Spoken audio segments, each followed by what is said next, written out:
Hello and welcome to the Table by Two podcast. This is the weekend Warhammer wrap-up, episode 10. We'll go through the 4-1 and 5-0 results from the weekend and pick out a few lists to talk about in a little more detail. This week, though, is a very special episode. I will not be picking out lists to talk about in a little more detail like I usually do. That is due to a multitude of factors, due to the battlescroll that has just recently dropped, and also the Scourge of Action rules that are about to come out, combined with the new General's Handbook. All three of those things combined means that talking about the lists that have currently done really well is a little bit of a waste of time, in my opinion. And congratulations to all the players that got those results and performed with these lists. Good on you. It's great. The meta, like, those results still matter, and like the meta will change a little bit, maybe not that much. We don't know. We'll wait and see. But I just didn't really feel like talking about Sylvaneth or DOK or cities for the umpteenth time about a list that might change, might not change. New General's Handbook. I wanted to do something a little different this week, so I'm talking about the battlescroll recap. I'm going to hand out some biggest winners and biggest losers. Armies that I think have really come out like a bandit or have maybe taken a bit of a hit, but I'll get into it later on. So first here, I want to go through the tournament results, right? I'm not going to talk about the list, but a quick recap on the results. Sylvaneth on top, just like it's been for the past few weeks. The best army in the game, right? Incredibly efficient, really strong, whatever. I've talked about Sylvaneth ad nauseum. Same with Lumineth and DOK, both very strong armies. Caesar Sigma, the newcomer, coming up the rear strong. They're going to keep climbing. I didn't put them as a biggest winner, spoiler alert, but you could almost call them a biggest winner, right? They didn't get changed at all. Cavaliers are going to be 150 until at the earliest September, most likely. So if you're a Cities player, you're happy. Blades of Khorne is our surprising newcomer. Their results might drop off a little bit, depending on what happens with the Scourge of Action. They did get a minor nerf with their with the battle scroll, but I don't think that's enough to really knock them too hard. Stormcast is still very strong. They got some points cuts. Nothing that really matters, right? Like, this is a thing that's parroted by a lot of people, but basically that points cuts don't matter unless it's on units. Points cuts on heroes are helpful. They're nice, but it doesn't really change much, right? Because if you're let's say you run Ionis in your Stormcast list, and he's the only thing that went down in your list, 20 points. That doesn't matter, right? There's nothing really you can do with that 20 points that is going to help you. Maybe you can upgrade a unit, but Stormcast don't really have upgrades like that you could reasonably make. Maybe you could, but like, it's not crazy. But if a unit like Reclusians went down 20 points, you might be taking 12 Reclusians, and now your list down 80 points. And like, that's a meaningful points cut, but still, Stormcast got some point cuts, and that's nice. I'm a Stormcast guy. I'm still happy. Iron Jaws are still looking pretty good. Some minor increases on a couple of their monsters, but decreases on some of their other units, and we'll see what Scourge of Action provides. Fire Slayers, surprising turn of results. After not seeing them for a while, they seem to have jumped up a bit. Maybe, I really don't know why. Skaven players are going to feel really happy because they're retaining the Screaming Bell from the Scourge of Garan is going to move into Action. So you're really happy that you've retained that. Tzeentch, Hellsmiths, Maggotkin, Osiark, all doing quite well. And I'll go through my biggest winners and losers of this battle scroll. So these are the biggest winners, the armies that I thought came out of this like a bandit. They're either armies that were struggling or middling performance that have really gotten some help, or armies that were doing really well that I didn't think got hit at all. And so first, we'll go to Hellsmiths for shoot here. Lots of points cuts. Reasonable amount of points cuts here. Demonsmith down a bit, War Despot down. They've got some points decreases on the Dominator engines. They might have finally hit the point in which they're like efficient enough for their wounds. We will wait and see with that one. Decreases on Infernal Cohort with spears, so now they're the same points as blades. 90 points is quite cheap for a unit that you can get that have, a 3-up save and a 5-up ward, so that's not nothing on Hellsmiths over here. Yeah, that's not nothing. Like 90 points is pretty cheap for that. They don't have a ton of wounds, but still. They also changed their Reserves of Demonic Power ability, which is their command ability they can activate in the hero phase to give out demonic power points. And it used to have a bunch of restrictions on it.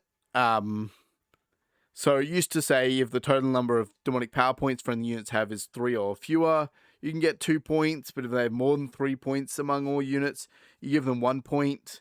Now it just gives out 2 points. You spend a CP, you get to give out 2 demonic power points, and 2 demonic power points in this army is the level that you want most units to hit, right? So, for example, the Infernal Razors with blunderbusses, they get rend equal to demonic power points, and like making them rend 2 is like the sweet spot for what you want out of these things.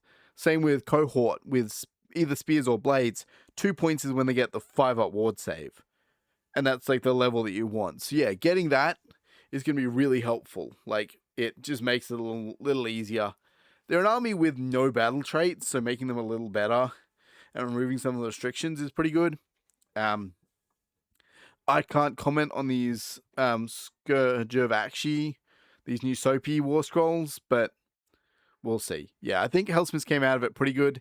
Not crazy good, but like, I was willing to call them the biggest winner here. Next is Tzeentch. I'm calling Tzeentch a biggest winner here because they didn't get changed at all, pretty much, right? Like, I thought Tzeentch was really, really good. I think horror lists are great. They're really good. I've played against them a couple times and lost every time.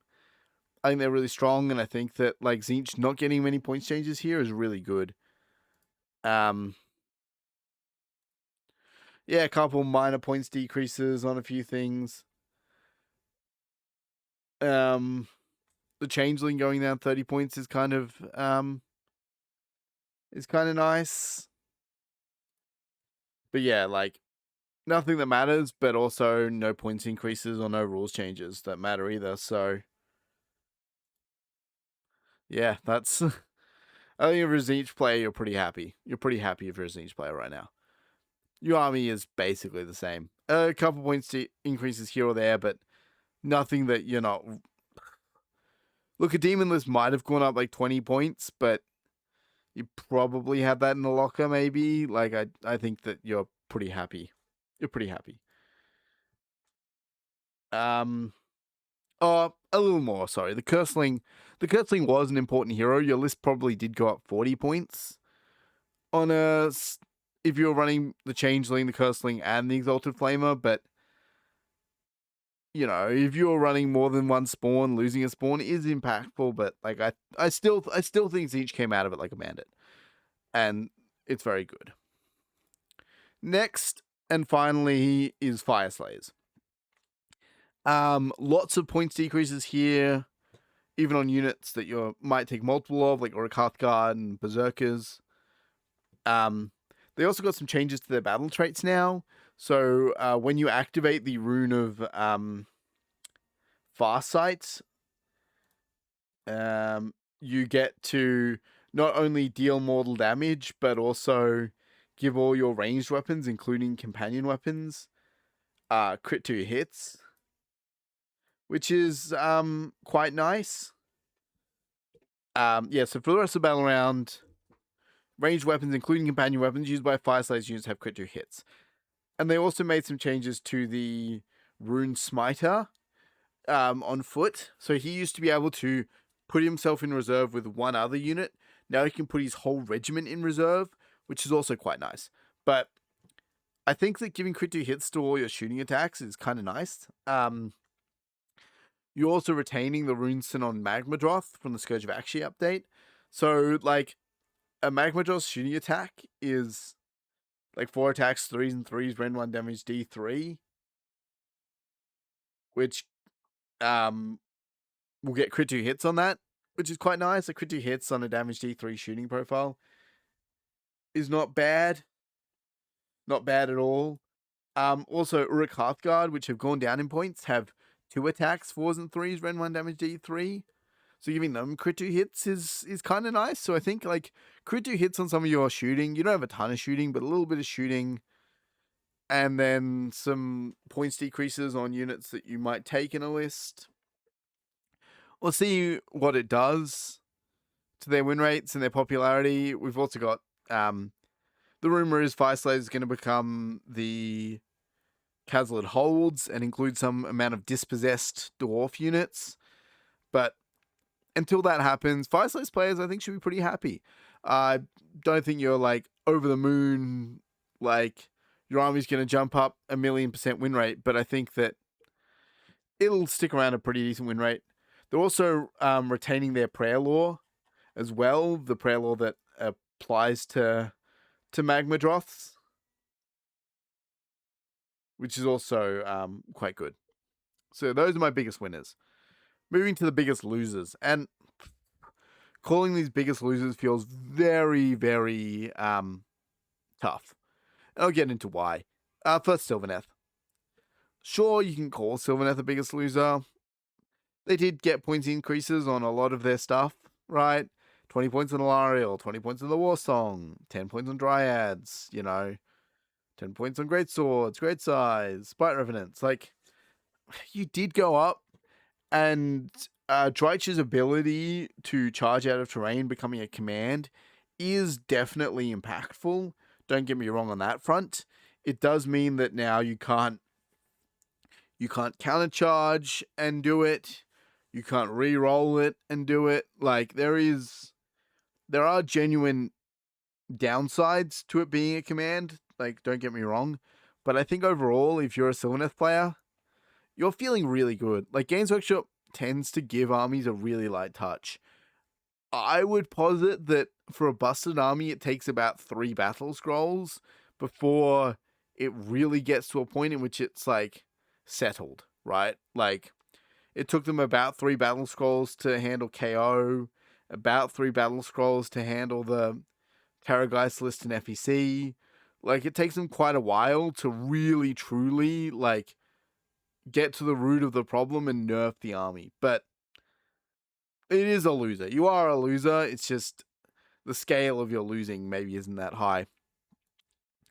And that applies to Daughters of Cain here as well. Some points increases that matter. Plus 20 points on Marathi, sure. Plus 20 points on Blood Sisters matters. Blood Hags going up a little bit. Life Takers. It all matters, but really not that much. And I don't think it's going to affect Daughters of Cain win rate at all. They got barely any rules changes. There was one minor change to the way that you score blood rights, or not particularly to the way you score them, but that you can now only score 1 blood right. You can only complete 1 blood right per unit destroyed. So basically, if killing a unit or a unit dying, triggered multiple conditions on the blood right, you used to be able to score multiple, but now you can only score 1, which is fine. It's not going to affect it, right? Like, Marathi going up 20 points doesn't matter because Daughters of Cain players, well, the same applies here for Sylvaneth players in Alariel, is there's not a point, like, plus 20 points isn't going to stop you from taking the best unit in your army.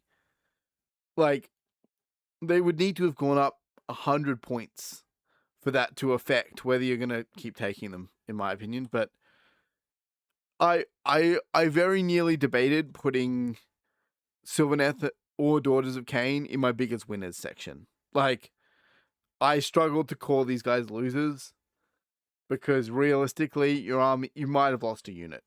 In a Sylvaneth or DOK list, you've probably lost 100 points. But overall, I think you're still feeling really good. Yeah, that's it. I didn't want to talk about lists this week. Scourge of Actually is coming out. That's going to be really exciting. I might make some videos on that later. Especially Scourge of Actually Stormcast. I'm really excited for that one. But we will see how the meta evolves in the coming weeks. It's going to be very interesting. Um, yeah, Heat Knights has dropped. We've seen all the rules for that. It seems very interesting and very fun. We'll see how that impacts the meta. Rage dice are going to be an interesting thing. Are we going to see the rise in units like Scarbrand? Are we going to see armies taking Scarbrand as a regiment of renown in chaos to get that damage 8 attack? We'll see.